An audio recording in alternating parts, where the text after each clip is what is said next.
But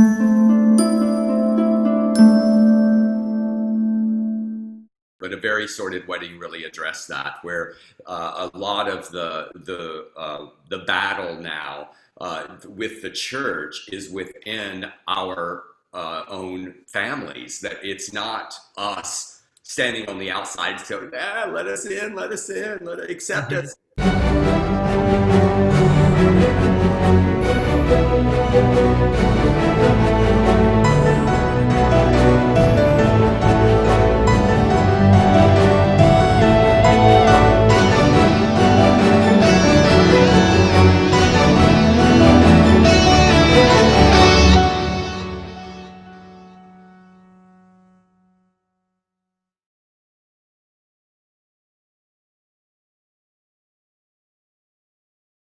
We are here today with Del Shores, and he is the, infamous writer, actor, stand-up comedian.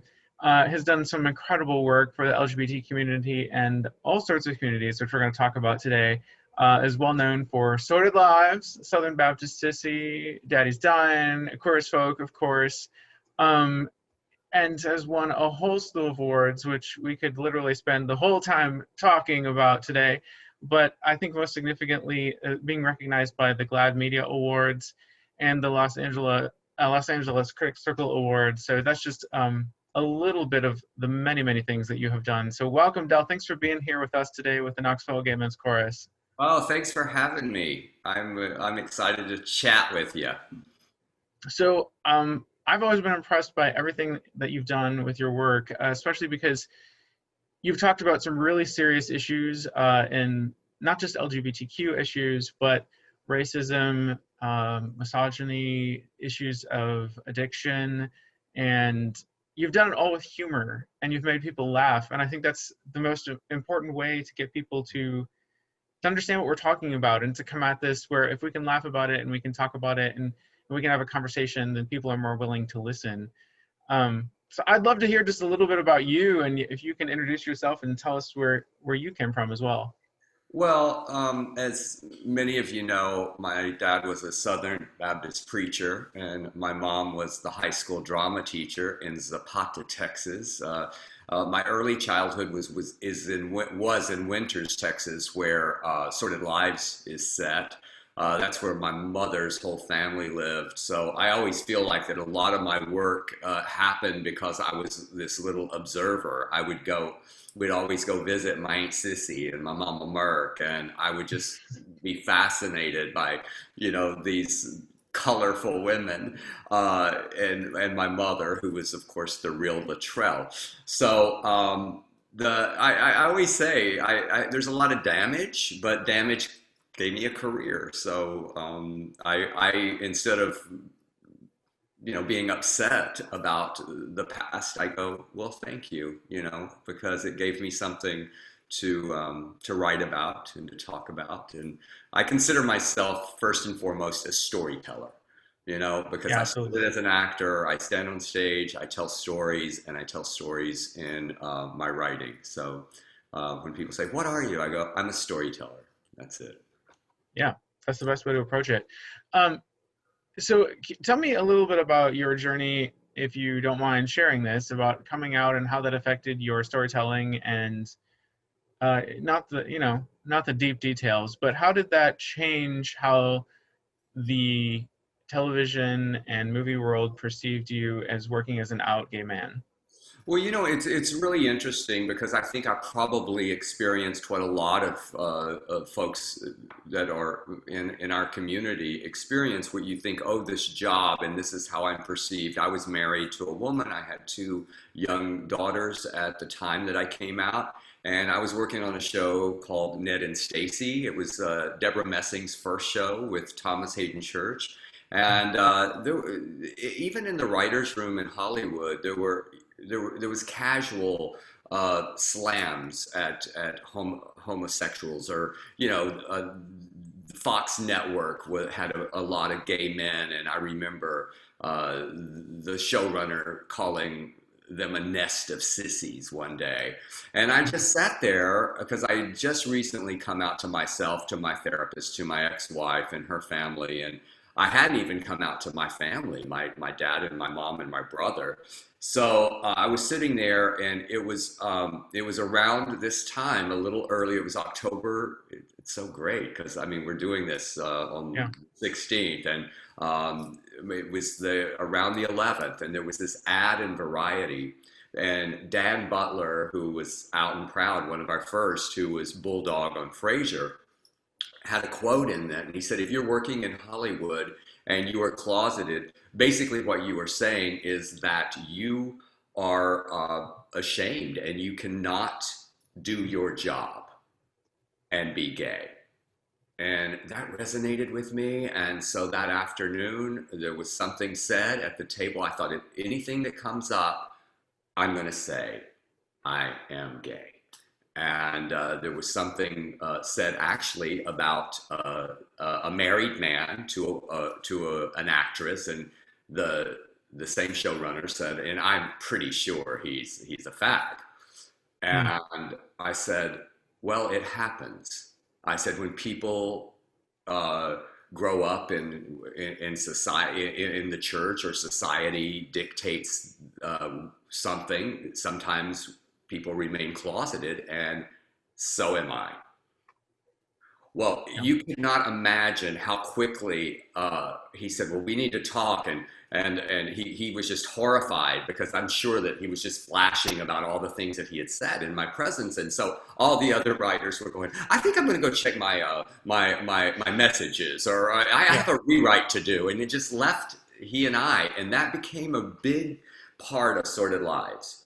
It was all that stuff about Ben Flack and the and said, I'm sorry, you know, when Ben Flack, he was telling the story about his come out wherever you are, and his friend Mark, who was on the soap opera, then Ty came out, and that is exactly the conversation that we had that day. And I realized something. I realized that as I was talking to him about my journey so far, I realized that I had censored myself, not only to people, but in my work. And that's the day I decided to write Sordid Lives. And it's also the day I decided to write a letter to my parents and my brother. And Mm. it was, so I wrote this letter is around, you know, October 12th, 13th, because coming out day is October the 11th. And then I look at the calendar and I go, oh no, my parents' anniversary is October the 18th. I don't want them to get this on their anniversary because I don't want, you know, I don't know what you give somebody on their 40th Surprise. anniversary, Yeah. but pretty sure it's not a gay son. So I, something like a, you know, silver or something, you know. So I waited till their anniversary, and on October the 18th, I mailed the letter because I knew it would get there afterwards, and it was pretty amazing how it was perceived. I mean, my mom calls me the day she got it, and she said, "Honey, I've been waiting for this your entire life." And she and I went on a journey together, and she was my ally. And so, you know, took my dad and my brother a lot longer to even talk about it with me. Yeah. But the one thing that I had that it breaks my heart when I get letters and hear from people, especially those who have seen Southern Baptist Sissies, is the people who have been disowned because of just who they are. And I was never disowned. I was always loved, and sometimes in spite of. But you know, Yeah, no, I had a similar experience, and it is so. We're both so lucky to have parents that did that, and because I work with students, and so many of them do not, and it's just heartbreaking to see. Especially here, we're in Tennessee, of course, and you're talking about Texas, but I think the South um, has some pretty negative stereotypes about how a lot of people treat the LGBTQ community. But I will say there's such wonderful things happening here, and I know you live not in the South anymore, but you understand what it is, and you've been back here several times, including to Knoxville, as we were talking earlier about the Grand Marshal of Knox Pride, and we're so proud that you came back and did that for Knoxville and the community. Um, It was So I don't know. I this year during Pride season with the pandemic, I thought so much, and I posted some pictures of, riding in your parade, and I Yeah. have this amazing picture where a woman did this, and someone took the picture behind her of her doing the heart, and my face is in there, and I love that picture. I had such good memories of that Pride, and it was very special. So part of this whole video series that we have with guest artists is we've titled this series "Music with a Purpose," and one of the things that we've really been talking about is how the arts can make social change. And when you created Daughters of the Lone Star State, you were talking about racism and kind of that hidden racism. One of those famous lines where I'm not a racist, saying, I don't see myself as a racist, so how could I possibly be? You were talking about the Black Lives Matter movement long before it was a huge social uprising. So tell us about Daughters of the Lone Star State. Well, I was very influenced in my writing by a playwright named Preston Jones, who wrote 3 plays and then died of alcoholism at age 49.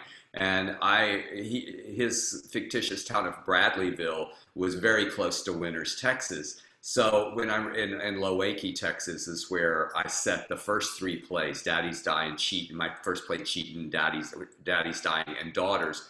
And he wrote a play called Last Meeting of the Knights of the White Magnolia, which actually addressed racism. And the thing about that for myself, my mother was always that activist as I was growing up. So when I was a little boy, we actually worshiped my mother started the first Negro Baptist mission in Winters, Texas. And this was, I was 5 years old. So I was born in 57. So this was right in the civil rights movement.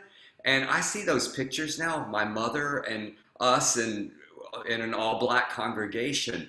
And my brother and I just didn't even think anything about it because we were kids. And that's the way we were raised. But what my mother did was she broke the cycle. But I remembered when I was writing Daughters how the church members responded to her doing this. Mm-hmm. And I thought, you know what, I'm gonna address this. So I set the play in the fellowship hall of the First Baptist Church, and it was their annual meeting where they were recruiting members. And basically, there's 2 themes here. It's that there's the old club is dying because nobody wants to join, this old bitty club that says, you're right. There's a line that says, I'm not a racist. I'm from Texas, and I made a commitment when I wrote that play that I would not write anything false. I would only write what I heard come out of people's mouths. And Alan, I got so much flack from Texas, because Daddy's Dying had been such a big hit, and I had theaters turn it down because they did not want, they did not want to acknowledge that it still existed, and it still exists. It's crazy. Yeah. So I read a quote years ago: "To be understood is to be exposed." And I thought, in my work, that's kind of when I made the commitment. I am going to expose some social issues. And of course, through humor, because I feel like you can seduce through humor, mm-hmm. and then kind of hit them with your message. So yeah, if people are laughing together, it's hard to hate each other. That's right. That's right. Yeah. Well, let's watch a little bit of that. I've sent invitations out to many possible new recruitees tonight, and they should be arriving any minute. Could you please state your purpose and wrap this up quickly, please? Y'all got guests coming, do you? As a matter of fact, we do. To join this upstanding organization? We are indeed contemplating taking on some upstanding new members, yes. And it probably wouldn't look right if we were here when they arrived, right? I did not say that. Do not put words in my mouth. Oh, I wouldn't do that, since it seems to me you have enough of your own. You want to know the truth of the matter, Sharon? They're desperate for new members. We are not desperate. So basically, y'all are going to get rid of us real quick so we won't scare off your potential new members. I think I'm beginning to understand. For your information, Miss Johnson, we have a very healthy, distinguished organization here. And yes, we would like to keep it that way. Very distinguished indeed. Uh-huh. I can see that. Yes. We do our best. I'm sure you do. Well, now, I think my mama here is very distinguished. Of course, I may be a little bit prejudiced myself, but oops, maybe that's a word I shouldn't be using here. What I meant to say was, it's my personal opinion that my mama is one of those upstanding citizens y'all are looking for. Mama, did you get your invitation to join the daughters? Don't do this. I'm sure her invitation just got lost in the mail. Right, Libby Bell? Oh, I'm sure that's it, because everybody else on our side of town got theirs, right, Mama? Sharon, please stop. You're just doing this out of spite. And now we get to Sordid Lives, which is kind of the big cult classic of all Del Shores fans. And you, like you said a little bit earlier when we were talking about this was really kind of your coming out story and a moment of self-expression in the show. So tell us about it. And it was such a huge landmark for your career and I think LGBTQ people in general. Yeah, it's so funny because I was thinking as we were talking and revisiting Daddy's Dying, I remember there was a period between Daddy's Dying and Sordid Lives, and I was like, I'm going to just be known for Daddy's Dying my whole life. And then all of a sudden Sordid Lives came, and now I wrote other things. I wrote other things besides Sordid Lives, but I really celebrate Sordid Lives and what it has done for my career and what it has done for those who have seen it. I cannot tell you how many letters I get, even to this day, of people who have come out to their families. And it truly, Ty and Latrell, they were me. Those were my therapy sessions. And, I created Brother Boy, but thank God for that. Or I'm agnostic, but I still say thank God, but because I'm like Carrie Fisher. I live with hope in my heart. But my relationship with Leslie was certainly a big influence. My friendship with him in creating Brother Boy. But I'm very proud of Sordid Lives. I know it became something that I never expected it to become. I just wanted to make a little film and relaunch my film career and be a director for the first time. It was the first time I directed with the play and the movie. And who knew? I mean, to this day, if I'm in some neighborhood, someone recognizes me, they go, "Shoot her, Wardell! Shoot her in the head!" People. It's like when I was in Knoxville during Pride, that's the thing that I heard was, "Do you see my pussy now?" Screaming at me, and but I'm proud of the intense humor. I set out to write. I said, I'm going to write the funniest play I've ever written. And I think I succeeded. But in that, I wanted to blend tones when I still to this day, when I think about that scene where Bonnie Bedelia looks at Kurt Geiger, Latrell and Ty, and she says, "You've always been my special boy." And I just think of my mom telling me that, I don't think we would have been so close if you weren't gay. And I think a lot of gay boys in the South can relate to that because we have, many of us had that relationship with our mamas, Absolutely. All right, well, let's watch it. Mama? I made it. I made it after all. You did. Oh, honey, thank you. Oh, let me look at you. Are you okay? Okay. No, Ty, I am not okay. I have had a horrible, horrible day. But you're here now and things are looking up. Mama, I'm gay. You don't know what I've had to deal with while your daddy's been off building houses for poor white trash with Jimmy and Rosalind Carter. Your Aunt Lavonda held up a liquor store and is in jail. Oh, aren't these flowers pretty? Mama, did you hear and me? I I'm got gay. the bail money to Sissy, $900, which I better get back, and we were able to pry the god-awful mink stole off your grandmother that your Aunt Lavonda insisted that she wear in the heat of summer. Mama, I'm gay. I know you're gay. I've known you're gay since you were 5 years old and you wanted that doll Susie Q for Christmas instead of the dump truck your daddy wanted to buy for you. I know you're gay, I've always known, but could we please just bury your grandmother and get on with life? Could we? Because I think I'm gonna explode any minute if any more shit hits the fan today.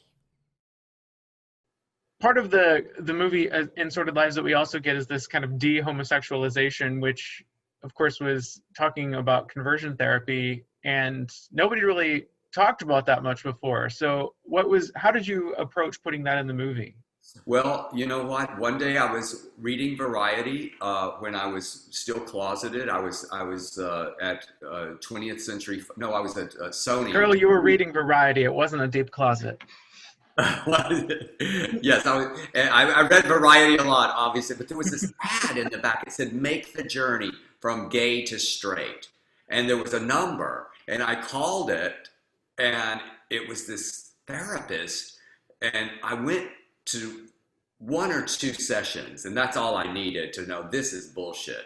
But he had me doing masturbation therapy, where he would say, you know, I want you know to visualize first. You can visualize a man, but don't linger there. Do not linger there. And then I need you to switch to a woman. And of course, you know, just like Brother Boy, it just. Whew.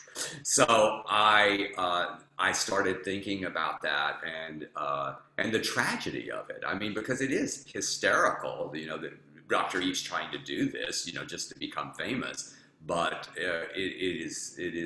There's a lot of tragedy in that journey for Brother Boy, and I love my friend's performance. I just love Leslie Jordan's performance so much because he just breaks your heart. Absolutely.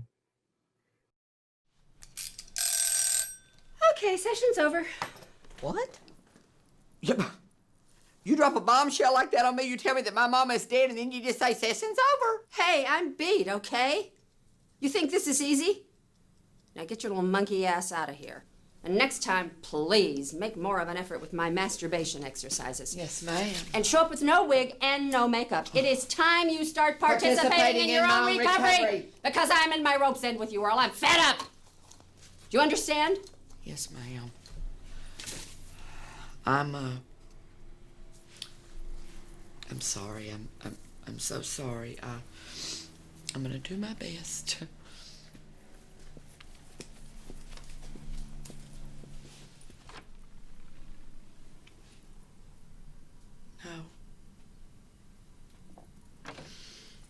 No. What did you say? I said no. I'm not going to do it. Because I don't understand. I'm not going to show up wigless. I'm not going to show up without my face on. And I sure as hell am not going to do them stupid masturbation exercises if I can't at least masturbate and fantasize about a woman that's manly. You will if I say you will. No, I won't. And you can't make me. I'm not doing nothing else you say, Dr. Eve. Do you hear me? Nothing. If I am stuck in this shithole for the rest of my life, then I am not participating in my own recovery. And you can't make me. And you want to know my opinion? I think you're nothing but a flat-out evil, bitter, mean, old, alcoholic, sex fiend. Needs a lifetime of therapy herself. I'm in therapy, you little faggot! Well, it ain't a-working. Now, if you'll please excuse me, I got a show to do. So many LGBTQ people struggle with who they are and being told they're not worthy, and it leads to some really negative side effects, which you address pretty bluntly in Southern Baptist Sissies, issues of alcoholism, approaching suicide, and just being told constantly by religion or church that you're not good enough. Yeah. So worthy of God's love. That's what we were taught. That we sat in those pews, and you know, I had a very interesting conversation with my brother. My brother's a Southern Baptist preacher and a minister, and I have a good relationship with him. I have to say thank you, Donald Trump, for giving me a much better relationship with my brother, because he was a diehard Republican until this administration, and is such a humanitarian that when he's married to a Mexican American, and when Donald Trump, in that administration, locking kids in cages, my brother just flipped his lid. But I was having a conversation with him, and he said, sometimes I think that you don't remember how good our childhood was, but because of your writing. And I said, no, I do remember how good our childhood was, but you heard a different story than I did. You heard a different sermon in those pews than I did, because you were straight. And I heard other things. I heard that I was not worthy of God's love. And I heard that I was going to hell at a very, very young age. So I wanted to write about it, and I have to say that Matthew Shepard's death had a lot to do with writing Southern Baptist Sissies, and again, conversations with my brother, and how I'd seen in an interview with they were talking to, I think, one of the killer's girlfriends, and in Newsweek there was a picture of Jesus behind her as she's sitting in her home or apartment. And I thought, I wonder if those boys were taught to hate in churches, and they they justified that crime in the name of the Lord. And so that's where it all started spiraling. And Al, I've had a lot of therapy. I thought, I'm done with this. I am done. But it was the final step for my therapy. At that point, I was still having nightmares about the rapture when I wrote Southern Baptist Sissies. When Benny talks about the rapture in a loud noise, that was me. I put so much of the damage, what Benny says, it's ingrained. It's part of our fabric. It's like a chromosome or something. And who knew, man? I had no idea when that play came out, the response that it would get. In the movie, everybody thinks, okay, Sordid Lives, yes, Sordid Lives, absolutely, I get fan mail about, but I get more letters about Southern Baptist Sissies especially from LGBT community in the South who grew up in the church. Well, I mean, this is what the GLAAD Award, you won the GLAAD Award for this. So how was that experience of being recognized for that? It was amazing. I just had a flash of that night where they put it, when you're in awards, they usually put you up front if you're going to win. They put you in the back if you're not going to win, because they know. And we were in the back. And so our big competition was the play Bear, B-A-R-E, and they opened the show with a song from Bear, and I thought, well, we're not going to win this. And then when Shirley Ralph, they opened the envelope, and she said the winner is Southern Baptist Sissies, and we had to walk 2 miles to the stage. It was pretty cool, Awesome. But one thing, I said it in my speech. There was this one of the most important letters I ever got was from a young man named Doug Kelly, and he said, I thought I was the only one in a boxed pew with no exit, but he said your play gave me an exit. So that's amazing. Sometimes I close my eyes and create a perfect world, a world of acceptance and understanding and love. When we all get to heaven, what a day of rejoicing that will be. There were 4 of us, 4 sissies in Calvary Baptist Church. That's Andrew. I'm so worried about my boy Andrew. He was my best friend when I was little. And his interests seem to be sissified. That's Benny, the biggest sissy of all. He's off in a sissy way. And this is TJ.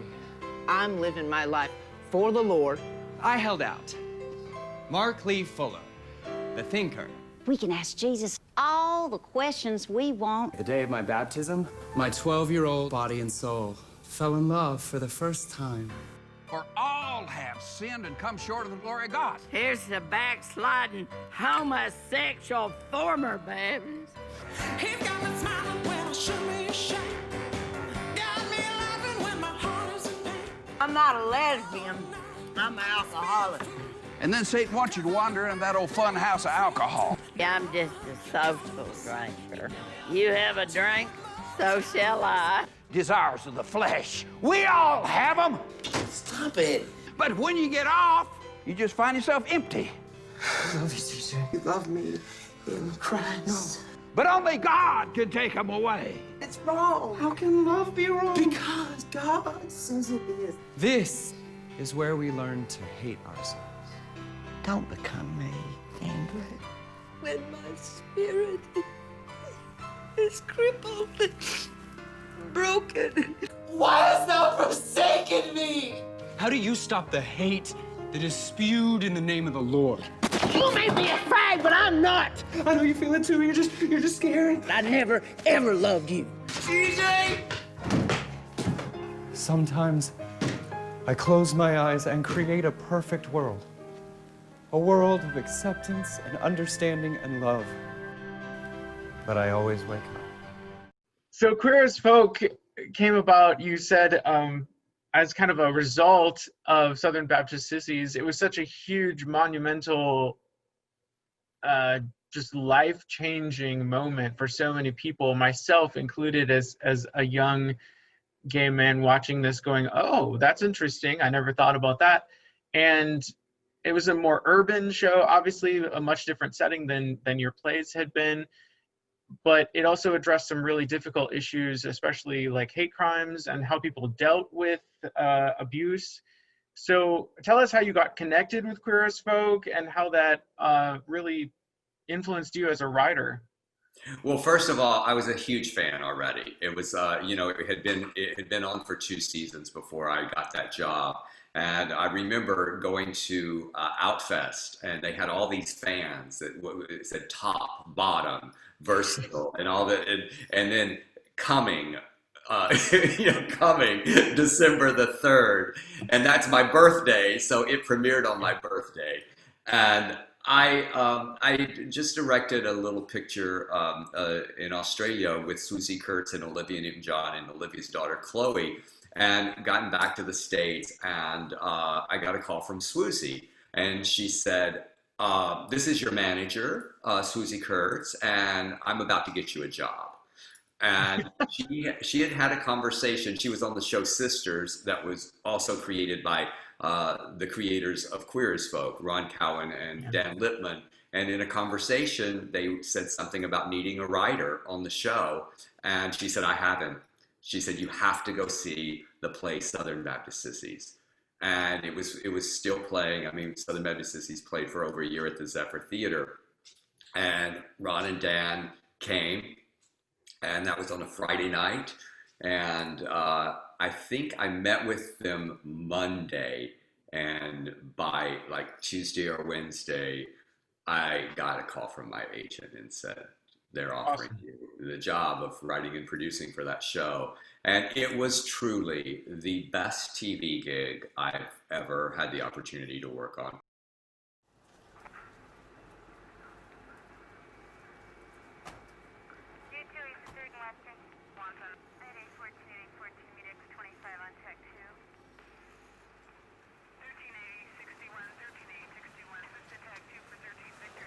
Is Michael gonna be okay? They don't know.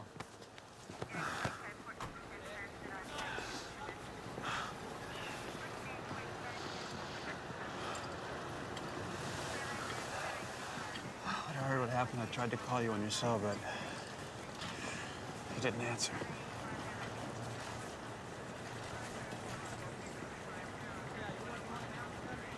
I was so fucking scared. All I could think was, please don't let anything happen to him.